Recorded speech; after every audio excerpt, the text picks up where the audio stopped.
नमस्कार। कल की तैयारी में आपका स्वागत है। बाजार बंद होने के बाद आगे रणनीति कल के लिए आप क्या कुछ बनाकर चलेंगे और आपके सवालों के जवाब, साथ ही बाजार के लिए सेंटिमेंट्स आज दिन भर कैसे देखने को मिले और कल के लिए आपको किस तरह की तैयारी करनी है, स्ट्रैटेजी क्या बनानी है। हमारे फंडामेंटल एक्सपर्ट्स बाजार को लेकर किस तरह के सेंटिमेंट्स बनाकर चल रहे हैं और साथ ही टेक्निकल एक्सपर्ट्स के रडार पर क्या स्ट्रैटेजी है, ये सारी की सारी चीजें इस शो में अगले आधे घंटे में हम आपके सामने रखते हैं। लेकिन चलिए आज के बाजार के हाल की अगर बात करें, अच्छा खासा एक्शन देखने को मिला। लगातार ये तीसरा ट्रेडिंग सेशन था, जबकि नई सीरीज के शुरुआत के बाद बाजार में मोमेंटम जो है वो अच्छा देखने को मिल रहा है। नई सीरीज की शुरुआत हुई है, नए महीने की शुरुआत हुई है, साल के आखिरी महीने की शुरुआत होती हुई है। तो दिसंबर मंथ जो है काफी चियर, काफी एक्साइटमेंट के साथ शुरू हुआ और अब तक तो सेंटिमेंट्स जो है वो काफी पॉजिटिव नजर आ रहे हैं। वॉलेटिलिटी है, इकोनॉमिक इंडिकेटिव एक्शन है, कई सारे डेटा पॉइंट्स भी आए पिछले दिनों, जीडीपी डेटा आए, जीएसटी कलेक्शन के डेटा आए और साथ ही काफी सारे economic indicative action, credit policy आने वाले दिनों में हम देखने वाले हैं। लेकिन ये सारी की सारी चीजों को बाजार जो है एक तरह से नजरअंदाज करते हुए और साथ ही अपनी वन साइड अप मूव जो है उसे जारी रखने की कोशिश करता हुआ आज के सत्र को अगर देखें, बैंक निफ्टी में 600 अंकों की मजबूती हमने देखी, 52,695 के स्तर पर अच्छी खासे एक्शन के साथ। बैंक्स फाइनेंशियल्स का खेमा था जो कि आउट परफॉर्म कर रहा था, हर सेक्टर में एक्शन दिख रहा था, लेकिन बैंक्स एंड फाइनेंशियल्स में एक्शन जो है वो सबसे ज्यादा बढ़ता हुआ देखने को मिला। इसके अलावा निफ्टी फाइनेंस स्पेस पर भी नजर होनी चाहिए, बैंक्स फाइनेंशियल्स में, और साथ ही गोल्ड फाइनेंसिंग काउंटर्स की अगर बात करें, मनप्पुरम फाइनेंस, मुथूट फाइनेंस, इसके अलावा इसके इतर जो एनबीएफसीज हैं जैसे जियो फाइनेंस, ये सारे के सारे स्टॉक्स में अच्छे खासे मूव्स देखने को मिले। इसके अलावा sector specific cement, real estate भी बाजार को संभालने का काम कर रहे थे। महज फार्मा और साथ ही एफएमसीजी स्पेस में हम देख रहे थे कि एक्शन जो है इतना ज्यादा नहीं नजर आ रहा था, या कह सकते हैं कि बिकवाली का दबाव सिर्फ इन दो सेक्टर्स में देखने को मिल रहा था। इसके अलावा हर सेक्टर, हर पॉकेट में अच्छा खासा एक्शन देखने को मिला। इसके अलावा सिटी गैस डिस्ट्रीब्यूशन कंपनियां भी खास तौर से फोकस में रही और धीरे धीरे फार्मा की कुछ तमाम प्लेयर्स थे, या यूं कहें कि फार्मा सेक्टर नहीं चल रहा था, लेकिन एक्सपर्ट्स का ये मानना था कि एक तरह से डिफेंसिव के तौर पर फार्मा, हेल्थ केयर और डायग्नोस्टिक जो है गिरावट में खरीदारी के मौके दे रहे हैं। ब्रॉडर मार्केट्स में अच्छा खासा एक्शन। एडवांस डिक्लाइन रेशियोज की अगर बात करें, एडवांसेस डिक्लाइन से काफी आगे, 1400 एडवांसेस के सामने करीब 700 सवा 700 डिक्लाइंस देखने को मिले। सो मार्केट का अंडरटोन और मार्केट की ब्रेथ जो है वो भी काफी पॉजिटिव देखने को मिली। एंड लास्टली फेयर इंडिकेटर ने इंडिया विक्स में कंसर्न्स जो है धीरे धीरे छटते हुए नजर आ रहे हैं। उम्मीद यही करते हैं कि इंडिया विक्स जो है वो बिकवाली की तरफ इशारा करें, ताकि या फिर रेड पैटर्न में जाता हुआ देखने को मिले। 2-2.5% तक की गिरावट दिखी है, लेकिन 14 के लेवल्स के आसपास, इन्हीं लेवल्स को अगर सस्टेन करता है तो फिर कंसर्न्स जो है वो कम नजर आएंगे। करीब 1.5-2% की मजबूती और 15 के पार ये था जो कि कंसर्न थे, लेकिन वहां से भी कंसर्न्स अब छटते हुए। चलिए हमारे एक्सपर्ट को शो में शामिल करते हैं और आपके सवाल जवाब का सिलसिला भी शुरू करते हैं। मेरे साथ अब हमारी पैनल पर मिराय असेट के पोर्टफोलियो मैनेजर विनोद मोदी जुड़ गए हैं और साथ ही एंजल वन से राजेश भोसले भी हमारे साथ जुड़ गए हैं। विनोद फंडामेंटल आउटलुक बताएंगे और राजेश हमें टेक्निकल अपडेट्स देंगे। Good afternoon Rajesh ji, good afternoon Vinod ji, अपना समय देने के लिए आपका शुक्रिया। सबसे पहले एक फंडामेंटल नजरिया विनोद आपसे समझना चाहेंगे। सेंटिमेंट्स बाजार के ठीक नजर आ रहे हैं, लेकिन पिछली वॉलेटिलिटी को हमें भूलना नहीं है। क्या ये कह सकते हैं कि market still out of the woods, या अब भी कंसर्न्स बाकी हैं? और हमारे माध्यम से जो व्यूअर्स आपको सुन रहे हैं, फंडामेंटल आउटलुक बाजार पर क्या देंगे? कॉशियस अब भी रहना चाहिए या नहीं? धन्यवाद। जहाँ तक आपने बिल्कुल सही कहा कि कुछ हफ्ते पहले देखे तो मार्केट में काफी ज्यादा वॉलेटिलिटी थी, नो डाउट। जो कुछ कुछ दिनों से जो रैली आई है मार्केट का मूड डेफिनेटली ठीक किया, बट हमें नहीं भूलना चाहिए कि हम टॉप लेवल से निफ्टी और अभी भी लगभग 2000 पॉइंट डाउन है, राइट। सो मुझे लगता है कि ये जो चीज है, जहाँ तक कि कॉर्पोरेट अर्निंग्स जो कट हुए हैं वो चीज हो गया, इकोनॉमी में जो बहुत सारे इंडिकेटर्स में मॉडरेशन देखे थे, उस सब वजह से मार्केट में थोड़ी सी वॉलेटिलिटी दिखी। मुझे लगता है कि अभी ये लेवल पे, या फिर आज के बाद पे 14,400 के हिसाब से देखूं तो जो वैल्यूएशन जो कल का FY26 के अर्निंग्स पे निफ्टी का, दैट कम्स और ऑलमोस्ट 20x है, राइट। तो ये कई मेरे ख्याल से मोर और लेस हिस्टोरिकल एवरेज का एट पार है। तो यहाँ से मैं बोल सकता हूँ कि एटलीस्ट बहुत ज्यादा हमें निफ्टी के लेवल में करेक्शन नहीं लगता है, लेकिन यस, अगर यहाँ से भी थोड़ा बहुत अगर पॉजिटिव ट्रिगर आता है, इन द सेंस कि हमें कॉर्पोरेट अर्निंग्स में फिर से अगर तेजी नजर आती है, दिसंबर क्वार्टर से जो बहुत हद तक फैक्टर इन किया जा रहा है अगर स्टॉक्स के परफॉर्मेंस को देखें, क्योंकि लोगों को लग रहा है जिस हिसाब की फेस्टिव डिमांड आई है,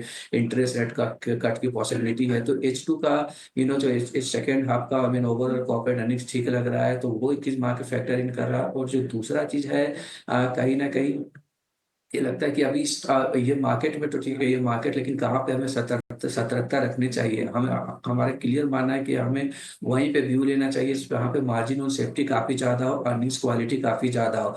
उस चीज़ को संदर्भ में रखते हुए हमें लगता है कि हमें लार्ज क्वालिटी, लार्ज कैप में फोकस ज़्यादा करना चाहिए, क्योंकि जो प्रीमियम अगर हम समझे, जो overall small and mid cap का जो वैल्यूएशन प्रीमियम लार्ज कैप के ऊपर होता है, वो मोर और लेस अभी भी काफ़ी हाई है, पीक पे बना हुआ है। तो इसके वजह से मुझे लगता है कि लार्ज कैप यहाँ से शायद आउट परफॉर्म कर सकते हैं स्मॉल कैप्स और मिड कैप्स को। तो हम इन्वेस्टर्स को वही यहाँ से सजेशन देंगे, आपका focus quality large cap stocks में होनी चाहिए।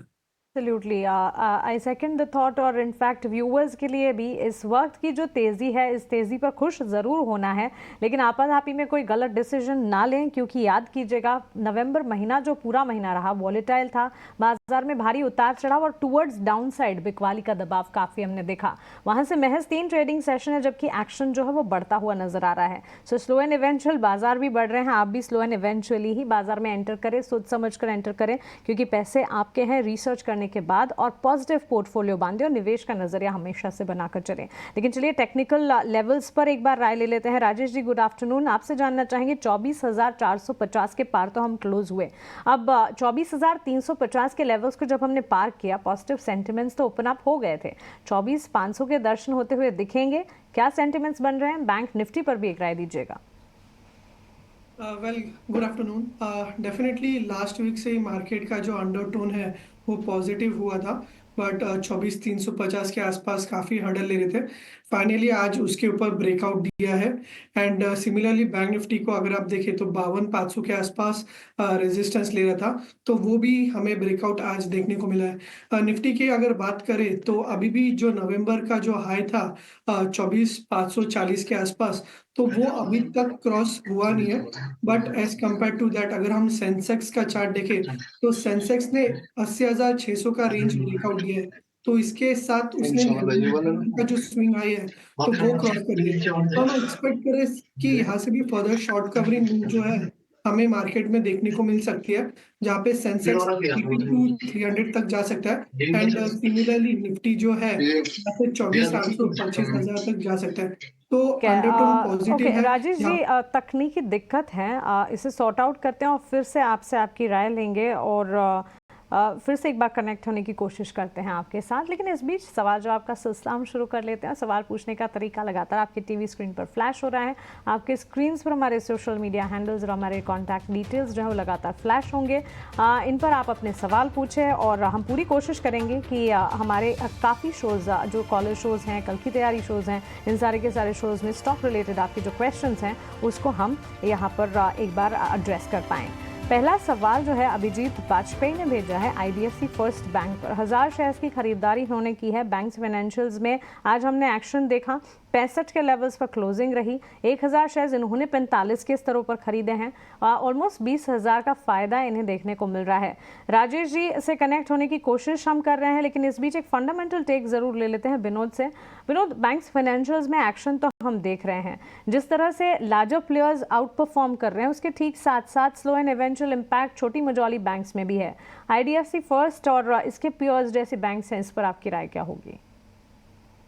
ओवरऑल देखिए, बैंकिंग सेक्टर में हमारा नज़रिया काफ़ी पॉजिटिव है। खासकर अगर आईडीएफसी फर्स्ट बैंक की बात करूँ तो ये बैंक है बहुत लंबे समय से अंडर परफॉर्म करता रहा है। उसकी सबसे बड़ी रीजन ये रही है कि या ये देखिए कंपनी लास्ट 5-6 क्वार्टर से तकरीबन ये अपने बैलेंस शीट को रिपेयर करता रहा, क्योंकि इसके बैलेंस शीट की पोजीशन अच्छी नहीं थी।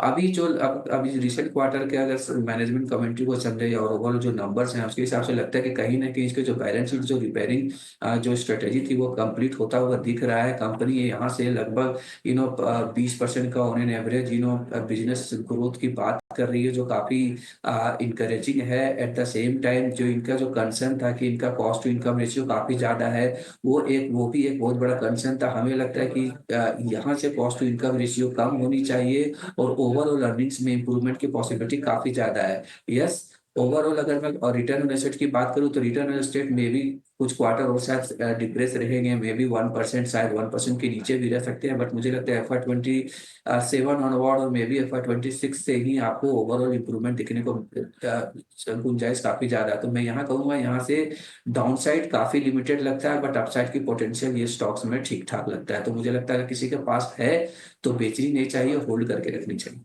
की मजबूती के पूरे आसार। तो यही राय अभिजीत आपके लिए भी IDFC फर्स्ट में अपनी जो पोजीशंस है उससे बिल्कुल इंटैक्ट रखें। इसके अलावा आसिफ का सवाल आया है प्लेटफॉर्म स्टॉक्स में CDSL। राजेश जी, CDSL के स्टॉक प्राइस में मूवमेंट नहीं देखी हमने ड्यूरिंग द सेशन, लेकिन एंजल वन के स्टॉक को एक बार पिक करना चाहिए। और ऑफ कोर्स CDSL में भी आसिफ के सवाल का जवाब हम देंगे। 30 शेयरों की खरीदारी इन्होंने की है। खरीदारी के लेवल्स जो 1624 के यहाँ पर हैं, और CDSL के स्टॉक प्राइस को अगर देखें करंट मार्केट प्राइस के लिहाज से हल्का सा सही लेकिन मुनाफा जरूर है। 1663 के लेवल पर ये स्टॉक ट्रेड करता हुआ। एंजल वन और साथ ही CDSL दोनों पर अपनी राय दीजिए। देखिए, पहले तो मैं CDSL पे व्यू दूंगा। CDSL एक कंसोलिडेशन में चल रहा था लास्ट कुछ हफ्तों से, या फिर आप कह सकते हैं लास्ट कुछ मंथ से। बट अभी 1650 के ऊपर एक काफ़ी एक लॉन्ग टर्म कंसोलिडेशन ब्रेकआउट देखने को मिल रहा है।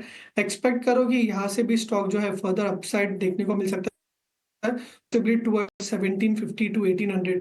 हमने देखा है कि रिसेंटली कोई भी डिप आया तो डिप में 20 डे EMA के आसपास सपोर्ट लिया है। तो अभी ये जो लेवल्स आ रहे हैं वो आ रहे हैं 1600 के आसपास। तो 1600 के नीचे का स्टॉप लॉस रखिए, एंड ये जो रैली है उसको राइड कीजिए टुवर्ड्स 1750 टू 1800। एंजल वन पे मैं रिकमेंड नहीं कर पाऊंगा एज पर द कंप्लाइंस। करण पटेल का सवाल ले लेते हैं। जियो फाइनेंस पर इन्होंने सवाल पूछा है। स्टॉक में मूवमेंट आज हमने अच्छी देखी। इनफैक्ट पूरे के पूरे फाइनेंस प्लेयर्स की अगर बात करें, चाहे फिर वो गोल्ड फाइनेंसिंग काउंटर्स हो लाइक मनप्पुरम फाइनेंस या फिर जियो फाइनेंस हो, NBFCs हो, हर तरफ अच्छा खासा एक्शन देखने को मिला। 600 शेयर्स की खरीदारी करण ने की है। अपने एंट्री लेवल्स 265 के बता रहे हैं। 340 के स्तर पर ये स्टॉक ट्रेड करता हुआ करीब 45,000 का फायदा। जियो फाइनेंस ब्रोकरेजेस की माने तो 400 तक के लेवल्स भी नजर आ सकते हैं। राजेश जी, एक टेक्निकल नजरिया आपका जानना चाहेंगे, उसके बाद फंडामेंटल आउटलुक में विनोद से भी जानूंगी।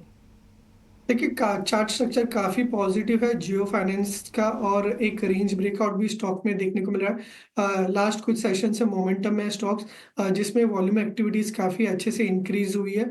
एक्सपेक्ट करें ये जो अपसाइड है एक्सटेंड हो सकता है पॉसिबली टुवर्ड्स 375 टू 380। तो डेफिनेटली बने रह सकते हैं। कोई भी डिप आता है तो डिप में भी ऐड कर सकते हैं। 330 335 के आसपास स्टॉक में काफी अच्छा बेस फॉर्मेशन सा दिखाई दे रहा है। ने जो नए कॉन्ट्रैक्ट्स इंट्रोड्यूस किए और उस इंट्रोडक्शन के तहत जो स्टॉक्स की लिस्ट है उस लिस्ट में भी जियो फाइनेंस शेयर आता है। अगर पोजीशन है बरकरार रखें, गिरावट में खरीदारी के मौके भी ढूंढने चाहिए। विनोद, एक फंडामेंटल आउटलुक जियो फाइनेंस और ओवरऑल फाइनेंशियल स्पेस पर, क्योंकि आज अच्छा एक्शन हम यहाँ पर देख रहे थे। जी, Jio finance I mean consumer banking space में बहुत बड़ा, मुझे लगता है कि आने वाले सालों में 2-3 सालों में 4 सालों में देखिएगा बहुत बड़ा आई मीन कंपनी निकल के आने के काफी चांसेस है, जो क्लियरली बजाज फाइनेंस जैसे बड़ी कंपनी को टक्कर देगी। अगर इसके थोड़ा फाइनेंशियल्स को समझे तो अभी इनका जो बुक वैल्यू है लगभग 1,35,000 करोड़ का है, और सामने जो मार्केट कैप है कंपनी का तकरीबन 2,15,000 करोड़ का है। मतलब लगभग 1.5 से भी नीचे में प्राइस टू बुक वैल्यू जो कंपनी का है, जो मुझे लगता है काफी अट्रैक्टिव माने जाना चाहिए, क्योंकि जो नंबर से अभी भी रिफ्लेक्ट होना बाकी है जिस हिसाब से कंपनी ओवरऑल चाहे कंज्यूमर बैंकिंग स्पेस पे हो या फिर ओवरऑल जो इनको AMC स्पेस हो या फिर इंश्योरेंस स्पेस में जो इनको भी लाइसेंस मिली है, तो हर जगह ये अपने फाइनेंशियल सर्विसेज में हर जगह अपनी आई मीन अपना ये प्रेजेंस दिखाएंगे आने वाले समय में। बट मुझे लगता है उसके क्लियरली, और एट द सेम टाइम मुझे बोले इन कंपनी को I mean the promoter of the company also had backup of financial muscle. तो मुझे लगता है बहुत बड़ी ग्रोथ ये कंपनी में देखी जा सकती है। कंपनी का इन्वेस्टर्स का डेफिनेटली अच्छा खासा पैसे इसमें बना सकते हैं over the long period of time. तो हमारा व्यू काफी पॉजिटिव है। जैसे मैंने कहा, ओवरऑल फाइनेंशियल स्पेस में हमारा व्यू काफी पॉजिटिव है। उसका रीजन बहुत सिंपल है, क्योंकि ओवरऑल अगर एसेट क्वालिटी को समझे, चाहे बैंक्स का हो या बहुत सारे NBFCs को excluding some of the NBFC जहाँ पे माइक्रो फाइनेंस का एक्सपोजर है, उन सबको हिसाब से देखें तो एसेट क्वालिटी काफी बेहतर है। और जो क्रेडिट कॉस्ट का जो भी अभी गाइडेंस आ रहा है वो भी मुझे लगता है रीजनेबल है। क्रेडिट कॉस्ट में भी इतना ज्यादा स्पाइक नहीं हुआ। एट द सेम टाइम जब भी इकोनॉमी में आई मीन बूस्ट आती है तो ये जो NBFC ओवरऑल जो बैंकिंग स्पेस है वहां पे तेजी आपको दिखेगी। इसीलिए मैं बोलता हूँ कि अभी भी जो भी कंपनीज का जो भी गाइडेंस दे रहे हैं पर लगभग डबल डिजिट का लोन बुक ग्रोथ गाइडेंस का, वो मुझे लगता है अचीव होते हुए दिख रहा है। और एट द सेम टाइम बोले कि वो खासकर प्राइवेट बैंक का बात करिए, पब्लिक सेक्टर बैंक की बात करें, भी दोनों में बहुत चीज़ जो पहले नहीं होती थी, बहुत क्लोज कंपटीशन हो रही है। तो मैं बोलूँगा कि चांसेस यहाँ पे ज़्यादा है कि पब्लिक सेक्टर बैंक का जो वैल्यूएशन गैप है विजय विच प्राइवेट सेक्टर बैंक, वो कहीं ना कहीं आप मुझे लगता है कि वो थोड़ा मिटिगेट होगा ये इस रैली में आने वाले सालों में, क्योंकि पब्लिक सेक्टर बैंक ने बहुत सारे इंप्रूवमेंट्स किए, चाहे उनके एसेट क्वालिटी हो या ओवरऑल ऑपरेशनल बिहेवियर हो। तो हमारा ओवरऑल नजरिया बैंकिंग सेक्टर में क्वाइट पॉजिटिव है, चाहे आईसीआईसीआई बैंक हो, एसबीआई हो, एब्सोल्युटली। एचडीएफसी हो, yes। ओके, सो चलिए ये राय फाइनेंशियल स्पेस पर, लेकिन अब वक्त है हमारे खास सेगमेंट यानी कि वीआईपी सेगमेंट का।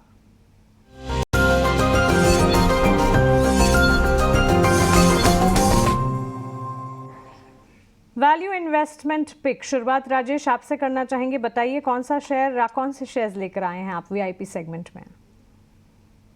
देखिए, आज बैंकिंग स्पेस में काफ़ी अच्छा अट्रैक्शन था एंड हमने ब्रॉड बेस बाइंग जो है प्राइवेट बैंक्स और पीएसयू बैंक स्टॉक्स में देखने को मिला था।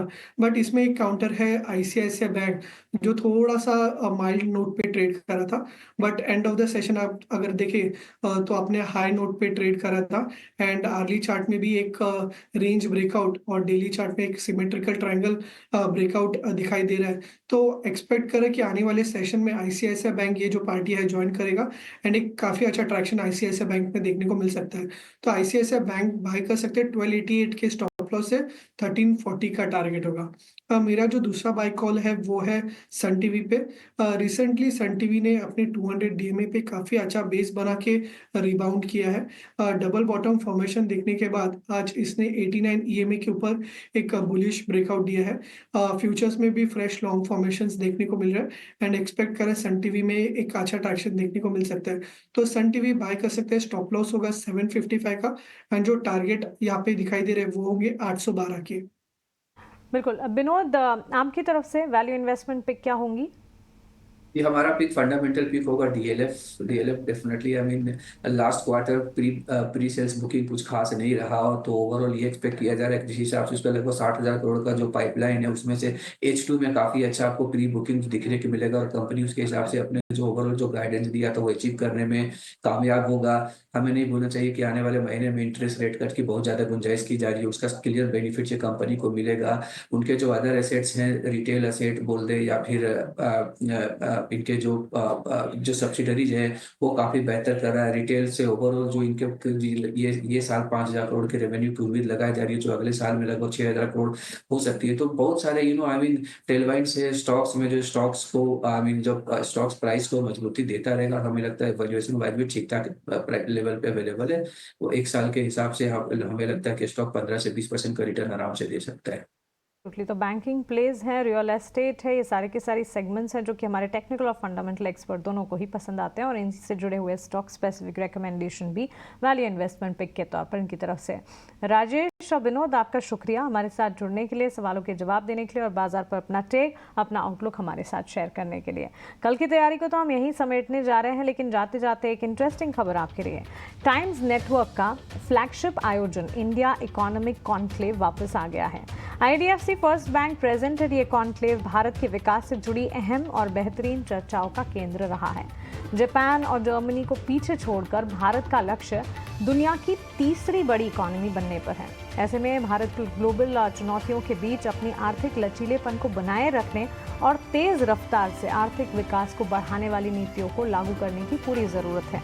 और इस बार इंडिया इकोनॉमिक कॉन्क्लेव के 10वें एडिशन की थीम रखी गई है fast track to the top 3। इस थीम के जरिए इंडिया इकोनॉमिक कॉन्क्लेव एक रोड मैप तैयार करेगा कि कैसे भारत दुनिया की तीसरी सबसे बड़ी इकोनॉमी बनने की दिशा में तेजी ला सकता है। आईसी में राजनीति, ग्लोबल बाजार, इकोनॉमी, कॉर्पोरेट वर्ल्ड की दिग्गज हस्तियां शामिल होंगी। तो 12 और 13 दिसंबर को तैयार रहें टाइम्स नेटवर्क पर सबसे बड़े कॉन्क्लेव का हिस्सा बनने के लिए।